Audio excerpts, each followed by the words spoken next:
Nagbabalik na naman ang inyong tagapaglingkod ng mga balita at pawang katotohanan lamang. Naging mainit nga na usapin sa mundo ng social media. Talaga naman na hinatulan na nga ng hukuman itong si Liz Satanas dahil nga sa kanyang pagkakahuli at sangkot sa mga pulburot. Dito nga natin makikita na nai-forward na rin talaga ang mga ebidensya laban sa kanya sa ibang bansa matapos nga nakapiyansa ito. Dahil nga talagang marami silang ginawa at panunuhol sa mga judges sa ibang bansa ay talagang himalang nakauwi nga itong si Liz Satanas na ito. Ngunit hindi pa roon nagtatapos ang laban dahil talagang patuloy ang pagkikipagbaka ng Korte Suprema ang ibang mga judges patungkol nga kay Liz Satanas. Dito nga natin mapapatunayan at talagang makikita natin kung sino nga ba talaga ang tunay na naninilbihan sa bansang Pilipinas dahil ayon nga sa mga judges na nakahawak nga sa kaso ni Liz Satanas ay talagang iimbestigahan nga ito ng mabusisi at hindi nila hahayaan dahil pulburo na ang pinag-uusapan dahil sila mismo ang protektor at mastermind ng kalokohan sa bansang Pilipinas. Well mga kaibigan, para nga sa karagdagang impormasyon, panoorin nga natin ang buong video. At kung bago ka lamang sa akin channel, huwag kalimutan i-click ang subscribe button at notification bell para lagi kang updated sa ating mga bagong video. At para sa sulit viewers natin dyan, maraming salamat sa walang sawang pagsuporta. Tanungin nyo na lang yung mga sarili ninyo kahit pa kayo ay galit sa akin dahil, well, yung mga galit lang naman sa akin, mga bayaran ni Bangag. Di ba? Mga bayaran ni Bangag. Kaya mag-create sila ng mga comment na ganito, ganyan, maharlika. Pero yung mga tao, mga taga-palengke, mga construction worker, driver, shout out dyan sa mga drivers na mga palanggako, naniniwala sa ating adhikain. At naniniwala na hindi tayo matutulungan ng alyansa ng mga malalansa. Balikan po natin ha, yung mga malalansang alyansa, tahimik sa 5,500 flood control. Pera nyo yan. Tahimik sa budget insertion na hanggang ngayon, tignan mo, gusto nilang tapalan yan. Yan ay in-expose ni Congressman Ungab, ni Pangulong Duterte, nung nasa Pilipinas pa siya, ni Attorney Vic. Tahimik ang mga alyansa dito sa mga krimen. Tahimik sila sa smuggling, pagnanakaw. So, buboto ka pa ng alyansa ng malalansa? Malansang alyansa o malansang mga bangag? Oh, kita nyo ngayon, dahil nagdesisyon ng ombudsman para magpaliwanag yung mga 5 hudas. Excuse me, baka madagdagan pa. Si Remulla, si Marbil, si Torre, si Uling, di ba? Sila Kanilaw, yung 2 magkapatid na Remulla, umaalma ngayon si Remulla na ang dating talagang ito, ang sabi niya dito, 'di ba? Dahil nireklamo siya nireklamo na nga siya sa ombudsman, ang sabi niya dito, may mukhang umaalma nga ang bruho na bakit daw ito ay parang minamadali. Okay, dahil sabi niya, ito ay tama daw yung ginawa nila na pag-kidnap kay Pangulong Duterte. Kailan pa naging tama ang pangingidnap, Bonjing? Kung nagingalo ka ng hinayupak ka, binigyan ka pa ng konting buhay, tapos ayaw mo pa itama. 'Di ba? Nung January 2024, isang bulati na lang hindi pumipirma, parang kalag na siya. 'Di ba? Daw kalavera ng itsura niya, daw mapatay ng linti niya. Tapos ngayon, lumakas-lakas, demonyo uli. 'Di ba? So ngayon, mga kababayan, umalma siya kasi nga daw, bakit daw napakabilis ng aksyon ng ombudsman regarding dito sa reklamo sa kanila na illegal na pag-kidnap o pag-turnover kay Pangulong Duterte sa ICC. So sinasabi ni Remulla na hindi daw ito dumaan sa tamang proseso. Ang kapal na mukha.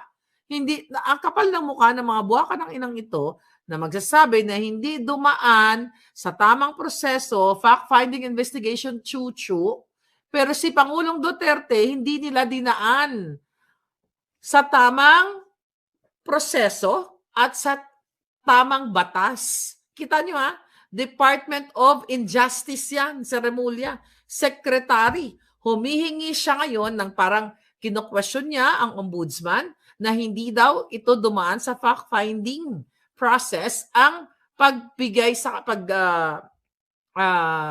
pag-aksyon ng ombudsman na magpaliwanag sila sa kanilang illegal na kidnap o pagkanulo kay Pangulong Duterte. Humingi sila ngayon ng due process.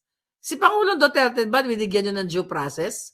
Mga yawa ka, ikaw, Remulla, lahat kayo mga hinayupa kayo. Alam na alam naman ni Amy Marcos, 'di ba? Ang problema kasi kay Amy Marcos, pwede niyo na sana siyang iboto kung sinasabi niya na yung kapatid niya at ang asawa ng kapatid niyang Judas, si Lisa Tanas, ang nagpadukot. Pinasalamatan lang siya ni Inday na nag-open siya ng investigation at sinabi mismo ni Inday Sara na hindi mangyayari ang pagpadukot kay Pangulong Duterte kung hindi dahil kay Bangag. Meron ba? Kaya sabi ko sa inyo, maging matalino kayo. Kahit na siya ay binitbit ni Inday Sara, maging matalino kayo sa galawan. Ako, naging political expert na rin ako sa mga galawan. As much as possible, like kung sinasabi, ayoko hindi naman ako politikong tao, pero natututo ka eh. Alam nyo? Natututo ka sa mga galawang politiko, kahit hindi ka politiko. Diba? Sinabi ni Inday Sara yan talaga, na si Marcos Bangag ang may gawa kung bakit nakidnap ang kanyang tatay at hindi gagalaw ang mga Judas kung walang approval. Si Amy Marcos ba may pag-amin? Kung yan ang statement ni Inday Sara, sa tingin nyo ba si Inday Sara, bulag, pipi at bingi, na hindi niya nakikita? Sabihin na natin mabait lang talaga si Inday at grateful. Why? In fairness, marunong siyang tumataw ng utang na loob. Dahil nga nag-open si Amy Marcos, si Mangga ng investigation sa Senate. So dun sa ginawa niya, kaya siguro na, sige, bitbitin ko na tong mangga na to. Siguro sabi ni Nay, sige, bitbitin ko na tong mangga na to para utang na loob ko sa kanya dahil nag-open siya ng investigation. But at the end of the day, matatalino naman yung aking mga supporter. Diba? Sinabi ni Inday yun. Kaya huwag kayong magpalinlang sa mga kaganapan. Sinabi ni Inday na si Marcos Jr. ang dahilan. Hindi makukuha si PRD kung walang approval ni Bangag. May sinabi ba si Amy? Nakasalanan ng kapatid niya. Ang dinidikdik niya yung 5 Judas. Right? Kung pareho si Inday ng pananaw sa ginagawa ni Amy, edi sana uniform sila. Bakit magkaiba? Sabi ni Inday, si Bangag Marcos ang dahilan ng lahat kung mag-approve.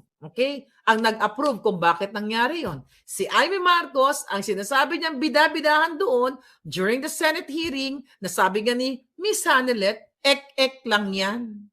Nakakalimutan nyo eh. Yan ang hirap sa atin, kaya tayo naluloko. Ako, nagiging marok na rin ako ngayon. Dati nakakalimot din ako. Kaya nga alam nyo, yung mga friends ko, mga friends ko na kasama ko sa paglaban, kasama ko sa hig. Sabi ko sa nila, oy bakla, ganito ang eksena ha, ganito. Kukwento ko to sa yung mga eksena ha, isulat mo yan, baka makalimutan ko. Eto yan, kakampi natin yan, eto kalaban yan, eto ganito. Dinadiary nila kasi so much, di ba? Information. Ang daming information. So, si Amy, paulit-ulitin natin. Ikinakampanya ko talaga siya na huwag yung botohin. Anong kaek-ekan yan? Diba? Si Inday, tumanaw lang yan ng utang na loob. Ganun ang mga Duterte. Ang mga Marcos lang, ang mga buwaka ng inang, walang utang na loob sa pagpalibing, sa pagbigay ng tsansa na bumalik itong si Bangag. Diba? I think yan ang nakikita ko kay Inday. Kaya nga kanina, ito lang yung first thing na sumagi sa isipan ko nung binanggit niya na basta sabi niya ako, iboboto ko yung dalawa niya. Hindi niya yun pinakausap na na binigyan niya ng emphasis. Walang ganon. So sabi ko, I think this is my interpretation. And doon sa mga previous information na binigay niya na sa atin, never again. Traidor yan. Palangga, ang nakaw nilang pera, silang magpapamilya. Diba? Silang pamilya ang nakikinabang. Kawawa. Kaluoy mo, mga palangga. Kaluoy tayo't lahat. Sabi ni Ellen, alam mo totoo ka Ellen? Ang sabi ni Ellen? Sobrang bait ang mga Bisaya pero wag unahan kasi Tinagkul ano? Oo, totoo. Alam niyo ang mga Bisaya mabait naman talaga. Hindi ako, totoo 'yun, mabait ang mga Bisaya. Yung iba lang kasi mga traidor katulad ng bangag. Hindi ko naman puwedeng sabihin na mga Ilocano traidor kasi ang dami kong kaibigang mga Ilocano since, high school 'no. Kasi nung ako'y nag-aral ng elementarya lahat mga Bisaya kami. Wala akong Ilocano, lahat Bisaya, pareho kaming salita. So nung ako ay nag-high school sa Maynila, naka-meet ka ng iba't ibang lahi. I mean, not iba-ibang lahi, iba-ibang galing ng probinsya, may Bicol, may kung saan-saan. So marami akong naging kaibigan ng mga Ilocano. Actually, best friend ko is Ilocano at saka Ilocana. Nung ako'y nag-work, nung ako'y, nag-works, bata pa na working student, fast food chain, ang mga naging kaibigan ko mga Ilocano, Ilocano at Bisaya. Pero talagang likas na traidor ito si Bangag. Pero ang mga Ilocano mababait din 'yan. Sa totoo lang, in fairness lahat naman ng Pilipino. May mga kaibigan ako na hindi ko makalimutan sa oras ng kagipitan at Ilocano 'yon, yung friend ko na back in college days, na may mga bagay na naitutulong sa'yo ng tao na hindi mo nakakalimutan, maliit man pero hindi mo nakakalimutan. So it's not about being Ilocano, it's not about being Bisaya, it's about yung prinsipyo mo. It just so happened na ang Marcos Bangag ay mga walang prinsipyo, mga traidor, mga walang utang na loob sa taong bayan. Hindi po masama na maglingon ng utang na loob. Kasi ako lumilingon ako ng utang na loob sa tama. Hindi naman tayo manghingi ng pabor na magbibigay tayo na mag-uutos sa'yo, o sige, gurgurin mo yan si Pedro, si Juan, tapos may utang na loob ka kasi ng gurgur. Hindi naman ganun eh. Di ba? Magtatanaw tayo katulad ni kay Pangulong Duterte, ano bang ginawa ni PRRD? Napayagang napalibing si senior. Napayagan na maibalik si Bangag ang kanilang pamilya to redeem their themselves. 'Di ba? Si Inday Sara dahil mabait eh. I hope, na learn na ni Inday Sara yung lesson. But politiko siya. Abogado siya. Matalino siya. 'Di ba? Kita ko 'yun sa Hague, ramdam ko 'yun. So I trust her. Pero never again. 'Di ba? Never again kay Marcos. 'Yun lang 'yun, mga kababayan. So ngayon balik tayo dito sa limang hudas na ito si Boying Remulla na talagang nagmamaktol ang hudas. Nagmamaktol siya kasi nga daw, yun nga, hindi dumaan sa tamang proseso. Ang basihan lang daw ng reklamo sa kanila ay hindi daw ito official Senate committee report. Ito lamang daw ay mga sworn statements lang. So what the heck? Sworn statement? So hindi ito mabisa? So ganun po, umiikot na ang tumbong ng mga bangag, you'll never know.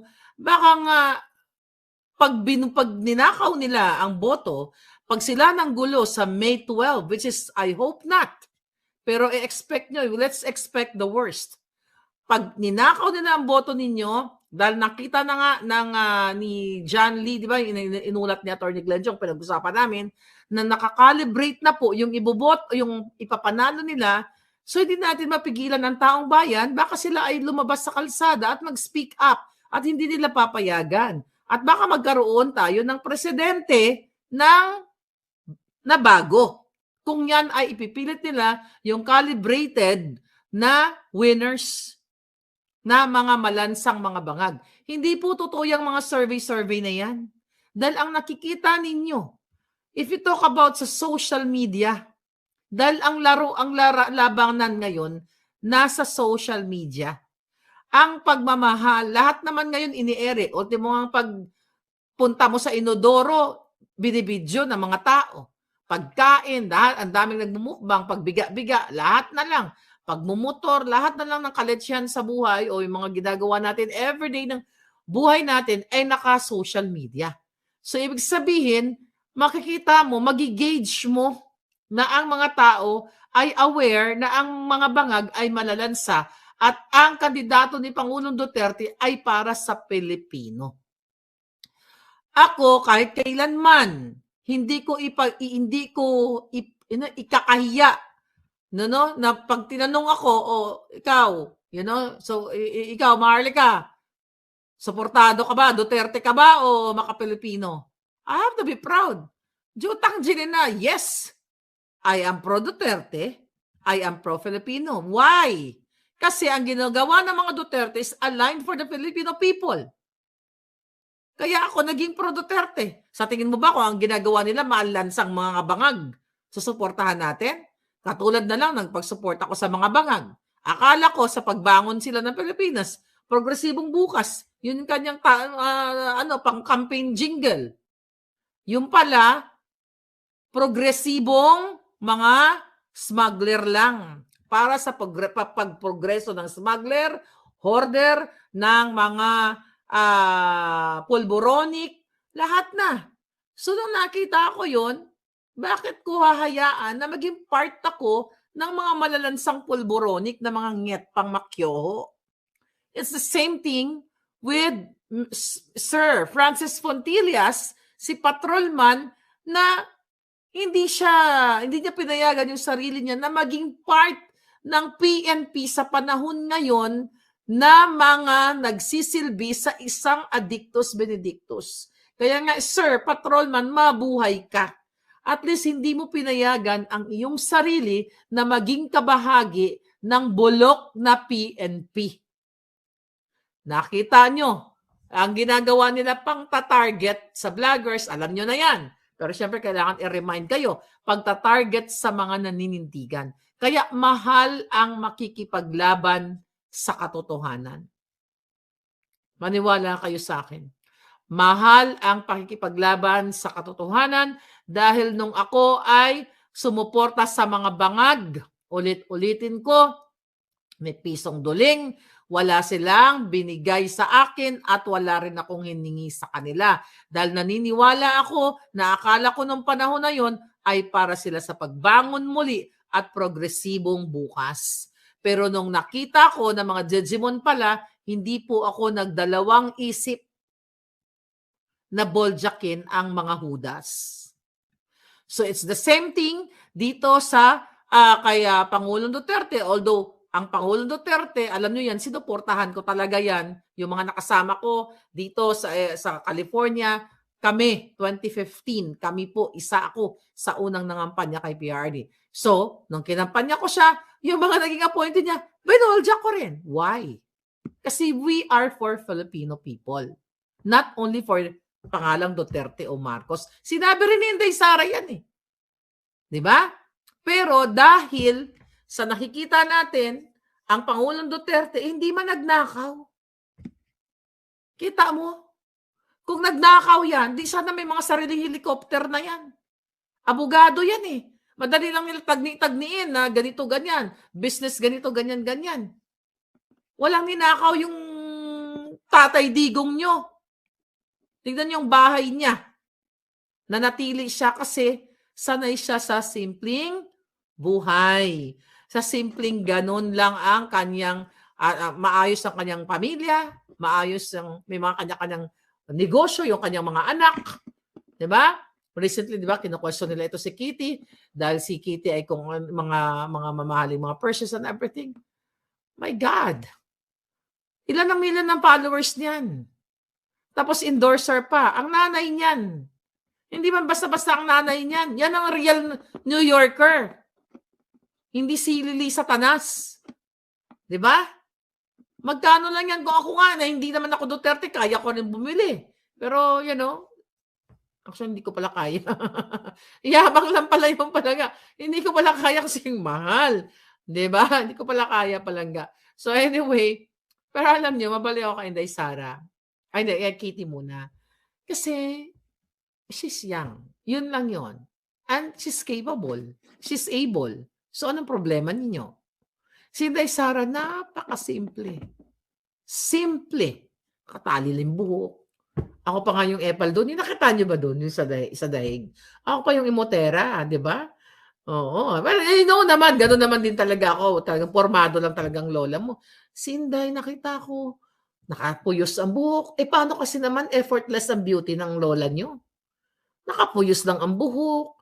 At saka mistisa kasi, no? Kahit sang anggulo mo tignan, talagang, bongga siya. I mean, simple. Wala kang makitang luho. But again, mas maluho pa nga ako eh. 'Di ba? Mas maluho pa ako. Ibig sabihin, well, porma-porma lang tayo palangga. Model-model, sa bato-bato. Yun mo, yan naman ang kaligayahan ko.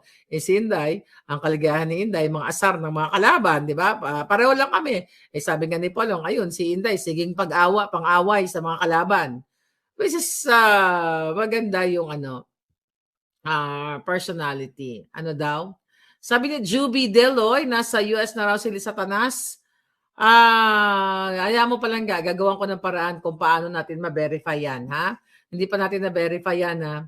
At yung tungkol sa kanyang monitoring bracelet. I don't know, hindi pa natin na-verify yan na may monitoring bracelet daw si Lisa Tanas. Yung palatandaan na yung isang inmate. Na isang inmate. Kasi nakita ko, I don't know kung merong high-end style. Kasi ang monitoring bracelet kasi para siyang Apple Watch, parang may ganon. Tapos nakalagay sa ankle, di ba? Pag i-google mo na ganyan, sa ankle, ganyan. So I don't know about that. I have to verify kung nandito na siya. Anyway, may contact naman tayo sa Philippine Airlines. Shout out dyan. Shout out sa palangga ko sa Philippine Airlines. Baka naman, may send mo ang manifesto sa akin at may maiulat naman tayo dito. So, mako-confirm natin yan. So, tignan natin. Sabi ni Yula, nga, parang ikaw pa nga yung bongga doon. Nakita ko kayo bot. Diba? Nakita tayo pala nga. Syempre. Alam mo naman yan mga portrayal natin. Hindi, pero kasi, maporma talaga ako. Kahit wala akong pera, maporma na. Kahit ukay-ukay lang yung damit ko, maporma talaga ako. Wala akong magawa. Ganun talaga ang personality natin. Sa Pilipinas pa lang, Diyos ko, favorite ko ukay-ukay ha. Ang dami dyan. Pakuluan mo lang yung mga kilikili niyan. Di ba? Baka may shotokis. Ang gumamit, pakuluan mo lang bago mo isuot. Yung mga kilikili. Pag bumibili ako ng mga pag bumibili ako ng mga second hand na damit, which is hanggang ngayon, mahilig pa rin naman ako, pinapakuluan ko yung mga kilikili. Oo. Ang hindi ko lang binibili sa kayo kay panty. Sabagay, hindi na ako nagpa-panty ngayon. So, anyway, by the way, yung mga nagtatanong sa book ni Attorney Vic, ilalabas po natin ang book ni Attorney Vic sa shopify.com very soon. Kasi ang dami nagme-message sa akin. Hindi ko kayo lahat ma-accommodate dahil busy-busyhan ako. So, yung Kingmaker niya, ilalabas natin to sa store, online store. Maharlika Store. Tandaan nyo we have store na sa Shopify. So, magbibenta tayo ng books, anything, chicharon, gusto nyo? Or mga used clothing, used purses, brand new purses and everything, ilalagay ko sa aking store very soon kasama ang libro ni Attorney Vic at yung mga books ko dito sa bahay. Yung mga gamit ko, ibibenta ko na. Kasi lilipat na po ako sa Netherlands habang nandoon si Pangulo Duterte. Seryoso ako para may panggastos. Kasi kung hindi pa makauwi si PRRD, gusto ko tumira sa Netherlands kasi I left my heart in Netherlands. So, di ba? Hope to see you guys sa pagbalik ko dyan. So anyway, balik tayo sa ating mga pinag-uusapan, mga kababayan, yung tungkol naman sa impeachment ni Bangag. So recently, naghain yung kanyang inaanak, di ba? Si Cardema, di ba? Ito yung naghain, mga kababayan, ng impeachment, pero for your information, kasi may mga, tingnan ko lang sa aming group, hindi tinanggap. Okay? Hindi tinanggap ng wait a minute. Oh, this is so nice. Oh my God. Wala lang, hindi ko pa pwede ma-share sa inyo. I'm so excited for Attorney Vic Rodriguez. Ayan, I'm so excited. Number 56. Okay, so I can't wait for that. Okay? So ngayon, mga palangga, ayun na nga. Dahil ito si Ronald Cardema, inaanak ito ni Bangag, di ba? Nag-resign nga ito, di ba, sa Duterte, sa Youth Commission, di ba? So nag-file sila, actually hindi pa na-file, ilatag pa lang nila yung impeachment complaint. So according sa aming group chat, kasama yung ibang mga kakampi natin sa Kongreso, ay sabi ko sa inyo mayroon tayong mga puting ahas dyan hindi tinanggap o hindi pa tinatanggap ng mga ni Lolong, ni Lalay. May bago na pala pangalan yung buhaya, si Lalay. Loloy, dapat kasi lalaki, di ba? Hindi pa daw tinatanggap. So ngayon, nag-file ng impeachment, may maraming mga nagtatanong, bakit parang, is it parang strategic? Or tama ba yung timing? Kasi by June 30, mag-20th Congress na.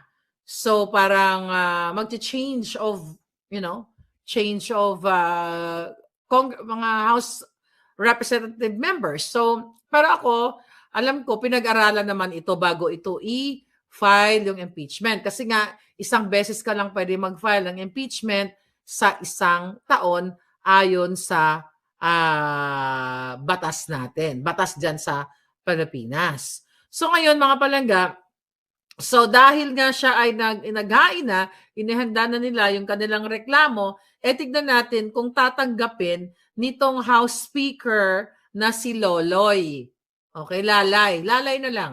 'Di ba? Itong si Martin Tambaloslos. So kasi diyan dapat isusubmit yan sa Committee on Rules at i-refer nila sa Committee on Justice. So ngayon, dahil hindi pa, wala pang bagong report sa atin na ito ay tinanggap na, ititignan na lang natin kung anong, mangyayari. Kasi once na ma-file nila yung complaint at ma-refer ito sa Committee on Justice, dapat within 10 session days, magkaroon na ng determination kung meron bang may ang tawag dyan, may probable or substance yung complaint na yon. So with that, magkakaroon sila ng hearing at mga pagdidebate patungkol dyan, pero tignan na lang natin. Kasi dahil hawak nga nila itong bangag na House of Representatives na yan, yung mga bangag dyan, hawak nila. So tignan natin kung anong mangyayari. Pero at this point, habang tayo nagchichika boom boom, hindi pa daw po yan na ifa-file. So inilalatag pa lang, ifa-file pa lang nila. I don't know, anong araw na ba dyan? Friday. So tignan natin kung anong magiging result yan. Pero at least maganda. Dahil merong naglakas ng loob na mag-file ng reklamo na yan. Pero dapat kasi matagal na nga yan eh. Dapat doon pa lang sa 5,500 flood control, sa kidnapping, sa hoarding, yung pag-appoint kay Michael Ma. Dapat Ronald Cardema, sir, isama mo sana yan sa reklamo mo, yung pag-appoint ni Marcos Jr. kay Michael Ma na pinangalan ng smuggler, pero in-appoint pa nila na special envoy to China. Ang dami eh. Kaya nga mga kababayan, yung sinasabi ng iba na si Amy Marcos ay nag-expose ng lahat ng nangyayari na kabulukan sa gobyerno ng kapatid niya, fake news yan. Bakit fake news? Sige, kumoment kayo dyan. Sino ang nag-expose ng lahat ng kabangagan ng Bangag Administration? Ha? Sige nga. Tignan natin. Sumagot kayo dyan. Siyempre, ang inyong palangga. Jung. Sabi ni Karina, di ba? Bega Warp, bangag-bangag, ngiwi-ngiwi. Karina, Nebula, talagang follower ko to si Palangga. Naalala nyo yung video ni Lisa Tanas, si Jung. Dapat kasama yan sa complaint. Ako daw. Di ba? Hindi si Amy Marcos. Kasi kung gusto ni Amy Marcos na hubaran ang pagnanakaw ng pamilya niya, hindi niya gagawin yon. Si Lisa Tanas, hindi nga niya binabanggit si Lisa Tanas. Paano mo paniniwalaan yan? So never again, huwag kayong boboto-boto sa mangga. Hindi na yan mananalo. At yung survey na yan, isa yung paid survey yan. Hindi yan totoong mga survey dyan. Kaya huwag kayong mawala ng pag-asa dahil talagang kayo ay what? Kayo ay panalo na, mga OFW. Kayo na ang panalo sa inyong iboboto. Pero dahil nga calibrated na ang dayaan, tignan natin. Alright, recently nagsalita itong si Bangag, may pa-video pa ang gago, di ba? Pasasalamin-salamin pa na mukha siyang ermitanyo na pulboronic na sinasabi niya, bumuto daw tayo, nakaboto na ba kayo? Ganyan-ganyan. Tuloy po ang overseas voting para sa lalan kasi nakalibrate na nila. Isa pa yan ang problema natin. Kaya nga, lahat kayo dyan sa Europa, sa Amerika, kung saan man kayo, yung mga bumoto, makipag-ugnayan kayo sa akin para malaman natin kung sino-sino yung mga binoto ninyo. Ay, by the way, kasi di ba nangako si Attorney Glenn Chong, aayusin natin yan. Teka, yung email ko nandyan sa ilalim, ha? Aayusin natin yan.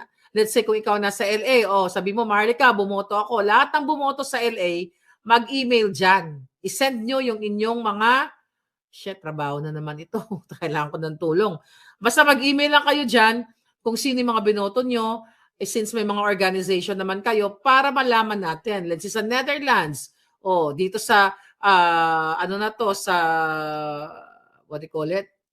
Sa embahada na ito. Bumoto kami. 100 pala. 1,000 pala kayong lahat. Tapos ang na-release dyan, kasi makikita mo naman yung electoral returns ng bawat embassy. Makikita natin yan. Kasi may mga watchers tayo. 1,000 kayo na nag-send sa akin. Tapos ang lumabas na boto ng Duterte 10, kung sinabi yung nag-straight kayo, nagkaroon ng 1,000 votes, tapos 20 lang. Tapos the rest mga alyansa. Mayayari sila sa atin. Diba? Kaya nga sabi ko, I am praying to God na hindi magkaroon ng madugong halalan kasi dito papunta ang mga bangag. Kung calibrated na po ang mga mga kandidato na gusto nilang ipanalo, tapos na ang halalan. Which is hindi naman imposible yan dahil andyan ang ating Attorney Glenn Chong, andyan sila na nakikipaglaban dito sa electoral dayaan na ito. So, kailangan lang natin talagang i-dokumentado o i-document yan. Kaya malakas ang loob ni Bangag Jr. na manawagan dito sa online voting na ito